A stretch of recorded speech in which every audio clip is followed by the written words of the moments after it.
completely unrepresentative economic statistic that I just pulled to make a point that isn't actually a good point about the economy. Is that actually true? I don't think you're doing That's no. so. That's not As how an to make economist, I my don't think you're point. doing so well. The economy.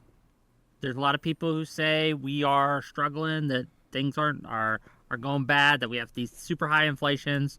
I see on the opposite end people who say no, we the Dow just closed at over 40,000, I think it was, right? If I'm getting my numbers right. And we have a surge in manufacturing, like you said, a surge in all these things, and actually things are pretty good. What's your stance on this, and how specifically has Biden's policies influenced it? And that's what I want to focus on. Go ahead. No. Right. Well, first, let me say first of all, what has been bad about the economy under Biden and what Biden did to make that worse. Let's start with that. What has been bad about Biden is that we had 2 years of high inflation.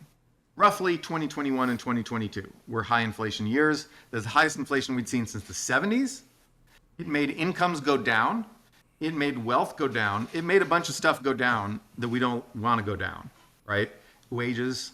It sucked. That inflation sucked. And during that time, there were some Democrats who tried to say things are fine, inflation's not a problem. But I was like, no, people are right to be mad about inflation. If you Google my blog and then the phrase people are right to be mad about inflation, you'll see me very early saying we need to do something about this as fast as we can, as fast as possible. Now, what did Biden do to exacerbate inflation? He spent too much money. So inflation was driven by a number of things, not all of which were Biden's fault. Obviously, there was oil price shock, there was supply chain disruptions, there was leftover savings from the pandemic, all that, I think Trump was right to give people a bunch of money during the pandemic, and that was good, and yet inflation was going to result because people saved up all that money in 2020, spent it in 21. That was going to always cause some inflation. I think Biden poured fuel on the fire by spending too much money in 2021 with the American Rescue Plan.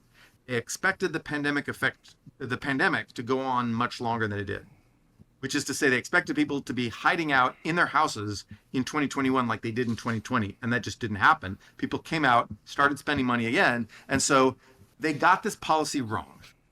I think, yes, there were some things we need that was useful to spend money on, but overall we just spent way too much money on that plan, and I was warning that's too much spending. And so I think Biden made inflation worse. When you look at it, I would say it was not a huge amount worse, given all the other things that were also causing inflation at the time, but it was noticeably worse that Biden made it. And so that was a mistake. But I'll also say that the things we've done to bring inflation down since 2022 were also things that Biden largely did. And that's pretty cool, because I think that Biden he got a late start on inflation fighting. First he made it worse, then he got a late start, but then he started doing very effective stuff. The first thing he did was, so Jay Powell, the head of the Fed, was saying, I'm going to raise interest rates to bring down inflation. And a lot of progressives were like, no, you can't raise interest rates. That could put people out of work. You'll hurt the economy, right? Many friends of mine were saying that. No. He was like, nope, we're going to raise interest rates. And he renominated Powell. That was great, right? That, just like, Carter doesn't get enough credit for nominating Volcker, right? Volcker was the guy who creamed the 1970s inflation. He was a Carter appointee, Reagan reappointed him, but he was originally a Carter appointee, and he did a great job, even though it was very painful that time. This time, it happened not to be very painful, which is good. But Biden was willing to do it, and he renominated Powell, who said he was going to get tough on inflation by raising interest rates. Next, the other thing Biden did was Biden worked very hard to bring down oil prices. So when Biden came in, he was like, I'm going to be an anti-oil guy. I'm going to ban fracking and blah, blah, blah. I'm going to do all this stuff, close pipelines, and I'm going to stop the oil industry because we need to shift to green energy. Then he was like, okay, inflation happened, total reversal. So Biden issued more permits for fracking than Trump did. And he, during his entire presidency, by the way, Biden has just issued a ton. And so oil production now is at a record high, not just for the United States, but for any country in history. The United States now produces more oil, and this was not true under Trump, but the United States now produces more oil than any country that has ever existed ever, including our own past. That is because Biden issued a shit ass ton of permits for fracking, because he realized that the idea of rapidly shifting away for oil was just not going to work. He pivoted. He also released oil from the Strategic Petroleum Reserve. I don't know how much that actually did, honestly, because it It's not that big a reserve. I don't think it really did that much. Could have sent a signal. And he opened up he went around to other countries and got them to increase some oil production too. That was not that big a deal because it only increased by a little bit. Most of it's fracking. It's us. We're doing it. And so Biden did that to fight inflation. So he reappointed Powell and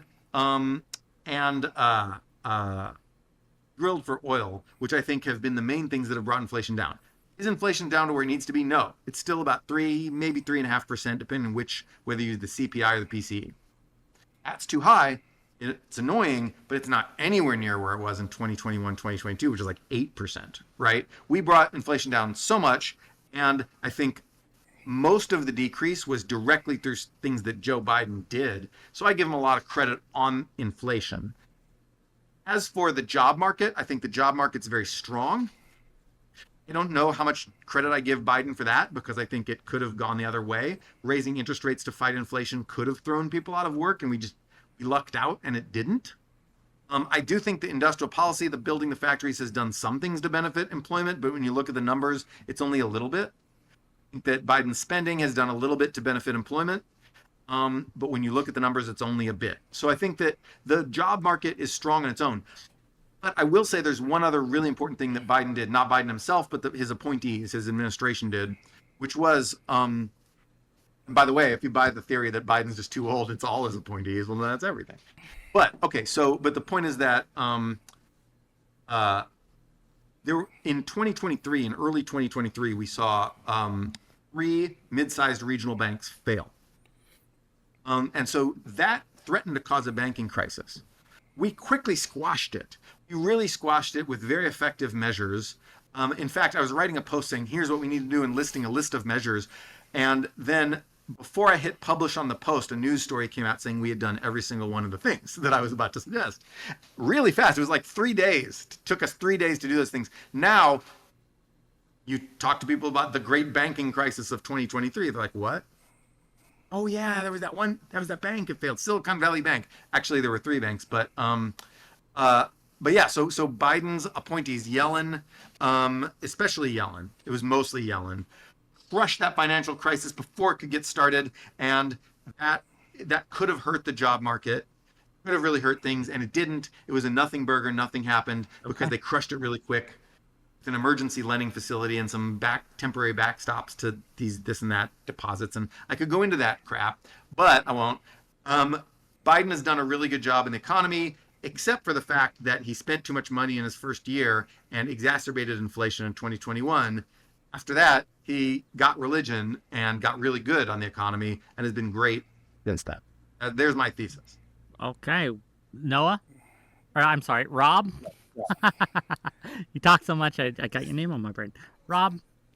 Yeah, this is what I've been looking forward to. I very much, let me be clear here. A lot of this, muddling through this economic data is difficult for someone who's a novice like me, but I'm doing a good faith effort, and I'm trying to go through it as best as possible, so I'm always excited to debate someone in their field. So first off, let's start with this. During the Biden administration, he has increased the deficit so far $5.9 trillion. That's $7.5 trillion that he spent.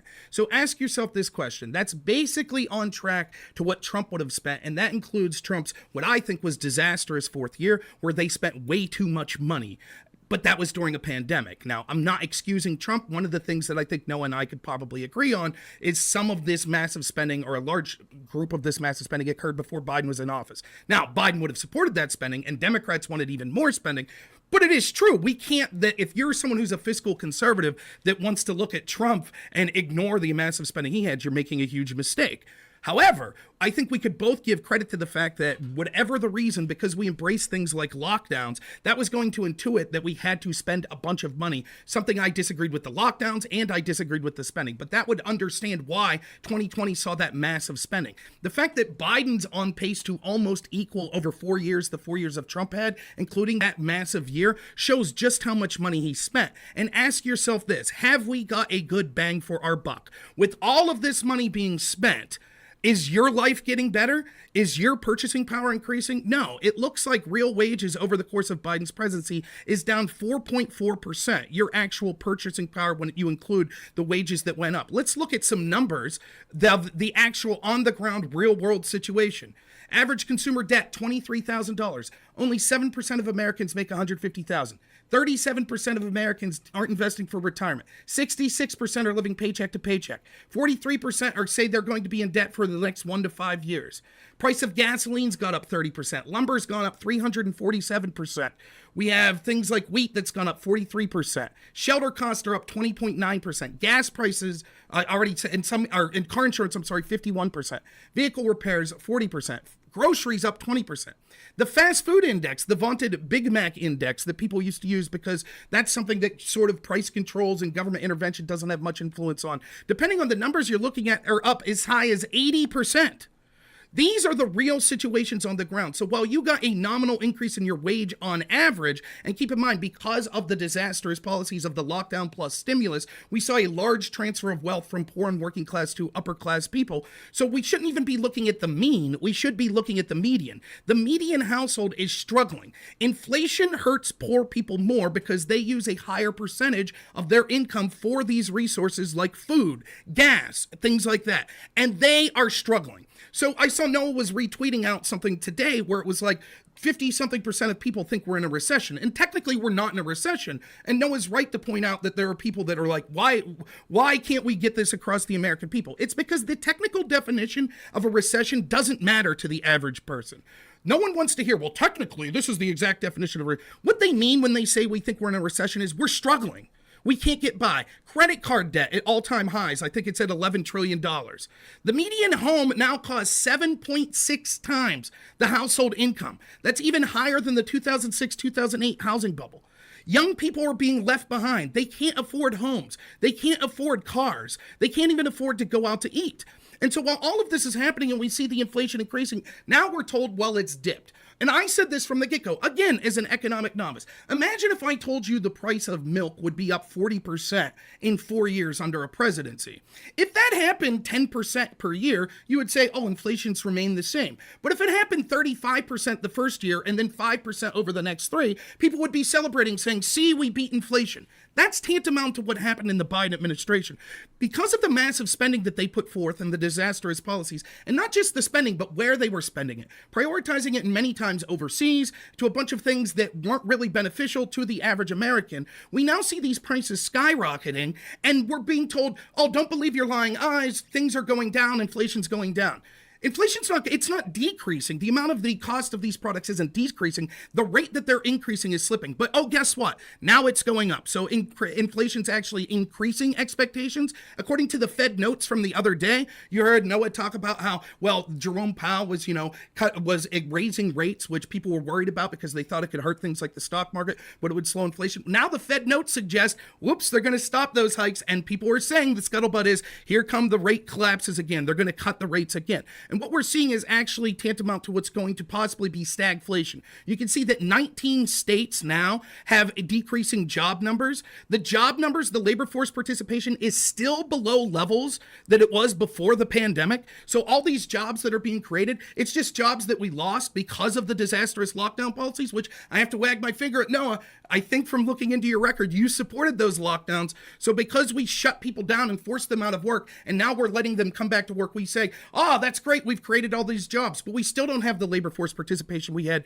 pre-pandemic. And even GDP now is coming in at a third of the rates that they estimated it coming through in. So it looks like the actual growth in GDP of our country is far missing what expectations were, while we're seeing inflation start to rebound. And we were told it was all going to be the opposite. We were told inflation, we turned the corner, we beat it, and now we have this massive job growth and we have this massive burgeoning economy, and it doesn't look like that. And so unfortunately, and maybe we'll get Noah's predictions here, I predict in the next 8 to 10 months, we're going to see inflation continue to rise, even if it's just marginally, and we're going to see the GDP and the actual wealth of this country decrease, which probably will lead us to an official recession. Lots been said. Go ahead, Noah. Well, my first point that I'd like to make is that almost everything you just said was wrong. That's fine. You can go. But I will help. Sure. I will help. So GDP growth is good. GDP growth is very healthy. It is not a third of what people said it would be. It is higher than forecasts. It is far higher than the rest of the developed world. If you look at America's economy, it's been like this. The rest of the developed world really slowed after COVID. We've done better than like any other rich country in the world in terms of growth. So growth is great. Labor market, labor force participation rate when you include old people is down because guess why? The baby boomers are old and they are retiring. But when you look at labor force participation among people 25 to 54, the prime age working people, it's way up. But the real number you should look at is employment rates. Employment rates are the percent of people that have jobs, right? The percent of people that actually have a job. And if you want to look at full-time or part-time, it's the same thing. But or you can look at the number of people who have full-time jobs or the number of people who have all jobs. Either way you look at it, if you look at prime age, employment rates, they're not quite all-time highs because they were a little bit higher in the late 90s, but they're as high as they were in 2019, 2018, whatever. They're pretty much the highest they've been at around between 80 and 81%. That's really great. Everybody's got a job. And when you say we're not in a recession, I don't mean some wonky number like, oh, look, this number technically came in, because actually what determines a recession is just whether or not some economists somewhere say it is, right? It's not even some number. It's just some economist's judgment. My point is the job market's amazing. Everybody who wants a job has a job. We've even seen the disabled come back to work at unprecedented rates. We've seen disabled people come back to work. We've seen, yes, the baby boomers are retiring. I understand that. America's getting older. But the job market is really the best it's been. Now, let's talk about wealth. And if you look at real wealth, we have a very good survey, the survey of consumer finances, and you look between 2019 and 2022, right? And 2022 was a bad inflation year, all right? So that was a year that inflation really hit people pretty hard, and 2021. So this is after the worst of the inflation hit people. You look at real wealth, which is wealth adjusted for inflation, it went up. It went up by more for young people, more for poor people, more for renters, more for rural people. Wealth went up.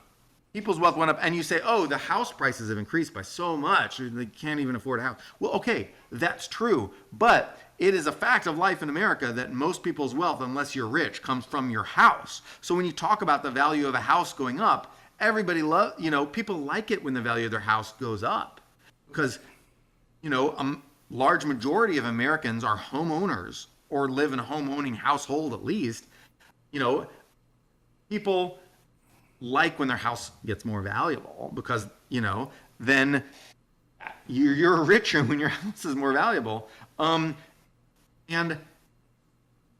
so wealth has been doing well. Also, if you look at debt, total credit card debt numbers have been going up.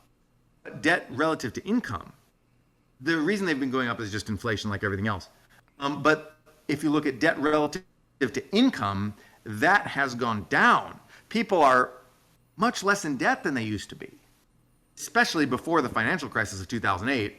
I'm old enough to remember that. But people are they've delevered. They're in less debt, and the money that we spent during the pandemic, yes, which included all the money Trump spent, but also the money Biden spent too.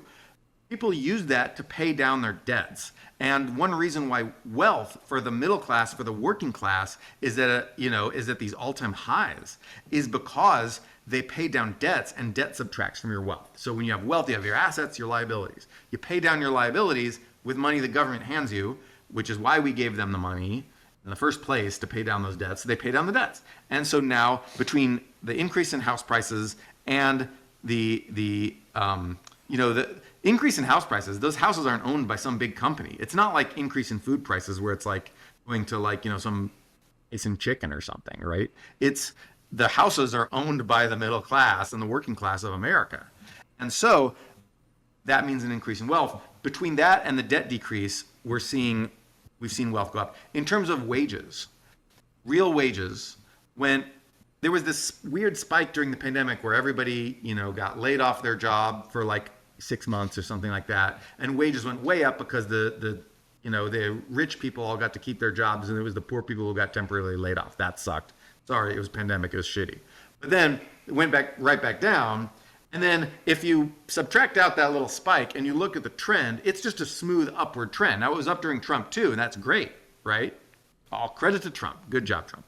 But under Biden, if you take out that 1 year pandemic spike, which was basically because, the poor people temporarily lost their jobs, so their wages weren't counted in the average, then you see wages just, go up.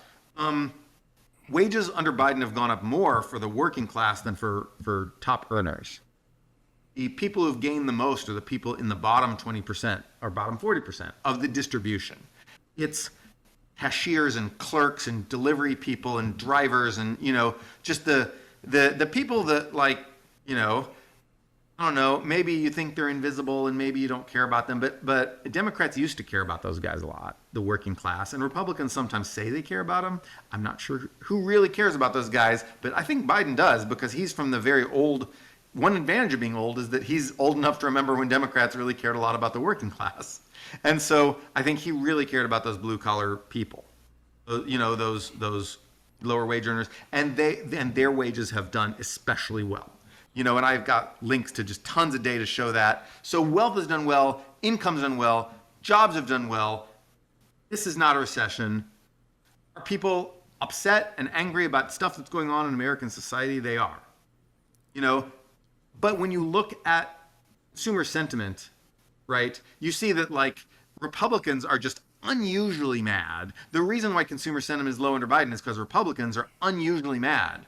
And when you talk about the evidence of their eyes, to the hardcore Republican, it's not their eyes. Because when you do surveys about how you're doing financially, people report they're doing financially great. Surveys of people. You call people up and say, hey, person, how are you doing financially? People say, I'm doing great, but the national economy, that's shit. My town is doing great, but the national economy, that's terrible. And you see this pattern again and again. I can show you a million surveys. People say their own personal economic circumstances are doing great. It's only the national economy because they're reading the news. And, and these are Republicans who are saying it's bad, right? They're reading the news. And honestly, Rob, they're reading guys like you who say everything's terrible. And they think everything's terrible, but they think somehow I escaped this. Somehow I'm doing fine. Everyone else out there is doing terrible. But guess what? Everybody thinks this. Okay. Because I'm not doing terrible. So the economy's good. Yeah, I want to get into the back and forth, right? You guys both are talkers. I'm going to let you know you both love it. But let's get to the back and forth. So go ahead. Okay, so first off, it's sex, by the way, so we should get to foreign policy at some point. Yeah. We will. Don't worry. That's why I'm trying to. The monologues are great. We could wrap this up quick if you want. I'll say this. First off, I misspoke when I talked about the GDP. The GDP slowed by a third last quarter, so we're now barely above population growth. When you consider the fact that we don't know between 10 and 30 million illegals that are in this country, so actually we see that GDP is slowing. It's trajecting downward. Inflation is trajecting upwards. So there's two ways to look at this. There is the economy that we've already had with the Biden presidency, and we can see that is economy of people struggling, of inflation at the people at the bottom, even if their wages technically have risen at a slightly higher percentage than the people at the top of the bracket. As I said, inflation's going to harm them more because if you're someone who's, at the top of the bracket, it doesn't matter for you that much if grocery prices go up 20% because you're still spending basically a fixed amount on groceries. Basically, you're not eating 100 times more because you're 100 times more wealthy. So there's a higher percentage of the pie that you have to spend on your income for these necessities like gasoline, etc. So even if it's true that someone that's in the service industry, or the restaurant industry, etc., has received a slightly higher percentage wage bump, their real wages are actually down when you consider the fact that they're spending more when it comes to inflation. So we could look at that historically, and you see the numbers that I showed. You see the people that their savings are going down. That's another thing I didn't talk about, household savings that are cratering. You can see the credit card debt going up. I'll talk about that a little more in a second here. But at the same time, you can see that what we're told is, but we've rounded the corner. Okay, you suffered through those tough times, but now here it comes. Everything's going great. But that's not the case. We were told that it was transitory. Now we can see inflation's turning back up when everyone told us, it looks like that we're past that. Now we can see that GDP is actually slowing when we were told, no, GDP is going to take off. So the numbers are actually trajecting to a way that is not looking positive for the future. So when you look at that complete picture, the prices that people are paying right now or that have paid throughout the Biden presidency, right? And we're told, but don't worry about that because it's going to get better. But now it looks like the direction isn't going to get that much better. A couple short things that were talked about. The idea of, well, people spent all this extra money that they had on paying down debt. It's not true. Household savings are incredibly low. More people are in debt. So, for example, here's one piece of evidence I found. 1 in 6 Americans from the poorest 10% of zip codes are in credit card delinquency. The share of people in delinquency in these areas have increased from 11% in Q2 2021 to 17%. So it's gone up almost 50%. The highest that it's been in 21 years. People are financing their groceries. They're financing their gasoline. They're financing their rent.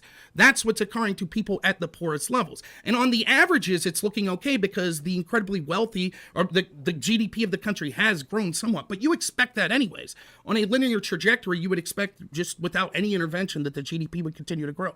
The problem has been the spending, which has caused inflation. And remember, if I was made in charge tomorrow and I wanted to make my area here of Clarion County, Pennsylvania, financially successful, and you let me spend $1 trillion, I guarantee I'd be able to come up with policies that would benefit people financially. Biden's spending at a record pace, close to what Trump with the pandemic spent, and what are the results we're getting? And so I don't believe this argument. I'd be interested in seeing the specific data that individuals are like, yeah, I'm doing good, but I just watched too much Fox News. The idea that sort of the national media is carrying water against the Biden administration is sort of ludicrous. But I think that it is evident that people's savings are going down, their purchasing power is going down. And, we've seen these statistics. I know you sort of talked about it. What was the exact number? Under Trump, the earnings that went up was, what was it, like 15%, something like that?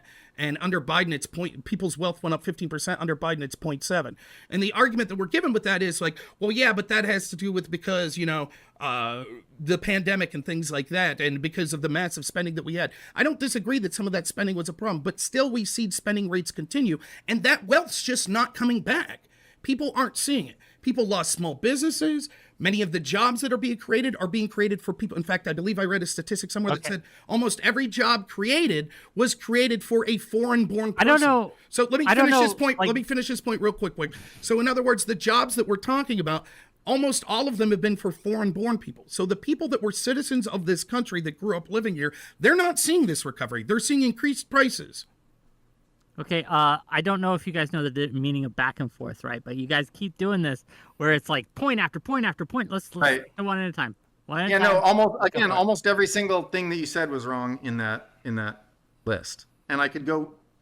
I'm sorry, I got to tell the truth. This is all wrong. Like, for example, all the jobs created were for immigrants. No.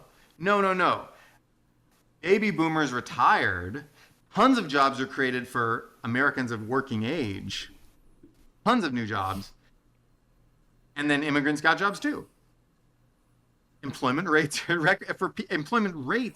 at like record highs, near record highs, not counting the labor.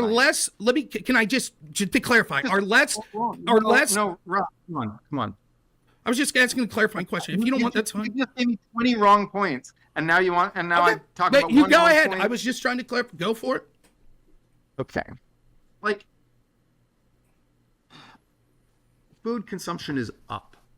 People are buying more food. I'm not talking about in terms of how many dollars it costs them at the cash register. I'm talking about how many more rutabagas and sandwiches and burgers and whatever. People are going out to eat more than they ever have before. People are just consuming much more food per person than they've ever consumed in America.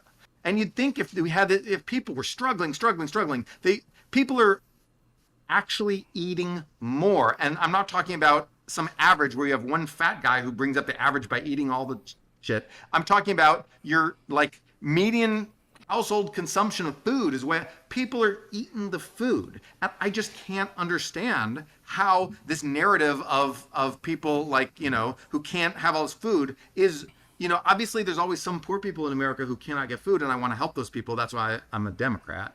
But if you look at your typical person, they're just eating more food now than they did under Trump. They're eating more. And I just don't square that with this idea that people can't buy the food because they have the food. And so I don't like it. It's a fantasy. It's like this fantasy extended universe, this like bad economy fantasy extended universe that that we're in. I can show you the data saying people say their own personal economic situation's fine, but if you just look at consumption data and you adjust it for prices, so you're not looking at dollars, you're looking at actual amount of stuff, people are just buying more stuff than they ever have in America before. And I just don't understand how to square this with the idea that we have this horrible economy. It's not real. It is not real. And okay, I'm done. You want me to respond or? Yeah, no, go. Are there less? Back and forth is back and forth, but back and forth means 1 point. Pre-pandemic. Yeah. Pre-pandemic, you said when I said that these jobs all went to foreigners. Are there less American-born people working today in the United States than there were pre-pandemic? Of working age, no, there's a lot more. In total. Well, baby boom retirement, buddy. Okay. Baby boom nonetheless. retirement. Old people, you're like, oh, but this 75-year-old isn't working because he retired. Bad economy. If we had Trump in there, that 75-year-old would still be working. No. So just to answer the question, in totality, it's that there are less. Yes. This completely unrepresentative economic statistic that I just pulled to make a point that isn't actually a good point about the economy. Is that actually true? I don't think you're doing That's so. no. That's not As how an to make economist, I don't think you're point. doing so well. And the Employment mocking voice isn't helping your Employment rate case for working whatsoever. age people at all-time highs. Employment rate for working age people at all-time highs. Yes or no?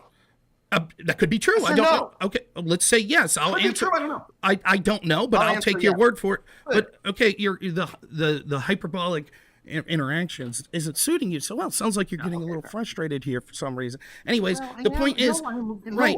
The point is, really frustrated because fantasy economics is one thing that I like. It's a thing that I know. It's not let's like talk. All right. it's not a matter of If you want to get a little sharper with it, did you support the initial lockdowns, Mr. Economist? Yes. How'd that work? Because nobody was going out and buying anything anyway. All right.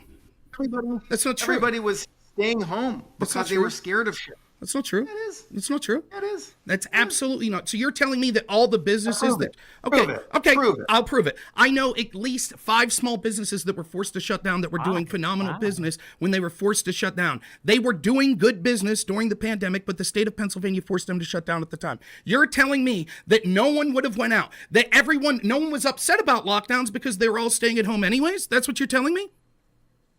I'm saying that, yeah, isn't all these businesses were going to absolutely suffer from people staying home?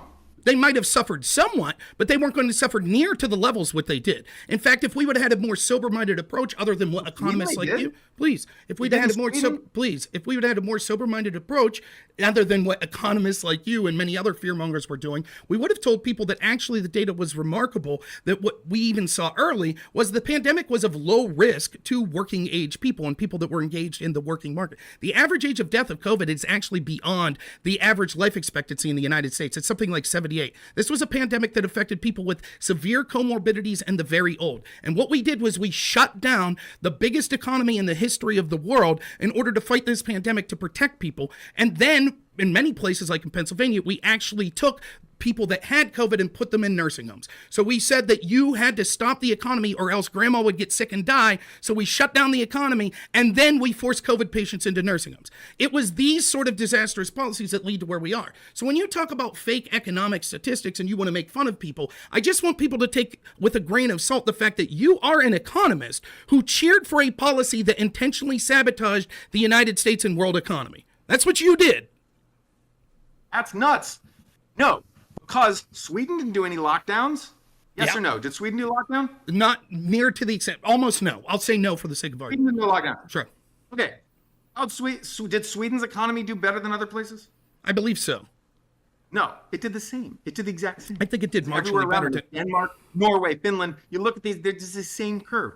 In America, some places enforced lockdowns. So I lived in San Francisco where there was like something that was sort of like a real lockdown here. People like didn't go outside. Like that was San Francisco, was the harshest lockdown in the country. But over in Texas, people were just doing stuff.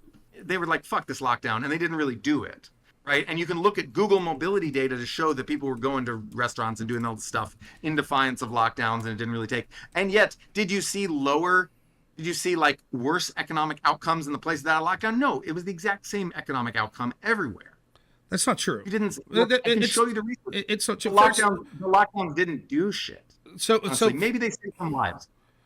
So, for example, just looking real quick here, Sweden had less severe economic contraction. Sweden's economy shrank less than the Eurozone at the height of the pandemic, with quarterly GDP contraction of only 9%. Preservation of jobs, please. Compared to the actual countries nearby. Right. Well, that's what. Compared to like Spain and Greece. But it's compared to the Eurozone and all. The other thing I want to make, can I ask you a question? Okay, well, then I'll look into the specific data, how it did compared to Finland and places. We could look at that. Let me ask you this question. Was there a higher death toll in Sweden? Years afterwards, was the average? It was about the same. So in other words, the lockdown did nothing. It didn't help save lives. Okay, so let me finish, Wick, please. So that's point one. Point two I want to make is the reason is when the entire world locked down, if one country that's not like the biggest producer or consumer in the world doesn't lock down, they're still going to suffer greatly economically. What we could see is even in the United States, the places that locked down less actually had better economic outsets. To the point now you could see when it comes to job creation, we could see the 10 states of the 10 states that still have less jobs than before the pandemic, actually, they're blue states. Red states are doing remarkably better when it came to job creation. So what I want to get you to admit, as you've already done, the lockdowns had no benefit. They didn't save lives. And what they did as a whole in the United States and in the world was stymied our global economy and supply chains. And for you as an economist to say, but if one country didn't lock down and their economy went down, that proves that it wouldn't have mattered is nonsensical, because you know they are so intertwined with the rest of the world economy that if the rest of the world economy embraced the policies as an economist that you suggested of lockdowns, that it was going to predictably lead to these things occurring. The idea that you're trying to say that it wouldn't have shut the economy down as much to not lock down if that was the policy of the United States and the world is nonsensical. And it doesn't matter what data you try to spin. Everyone who's paying attention could see that is a nonsensical position. Response, and then we're going to get to foreign policy. Okay. I think lockdowns were not as effective as I expected. But I think also they were not very damaging either.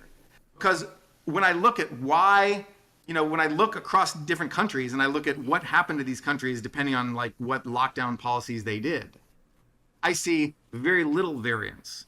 I think that what happened was that everybody just stayed home because, we have the internet and everyone knew there was a pandemic out there. And then we're like, okay, well, we're also not allowing you to do this and this. That was a good idea. But I'm not sure it had that big an effect ultimately.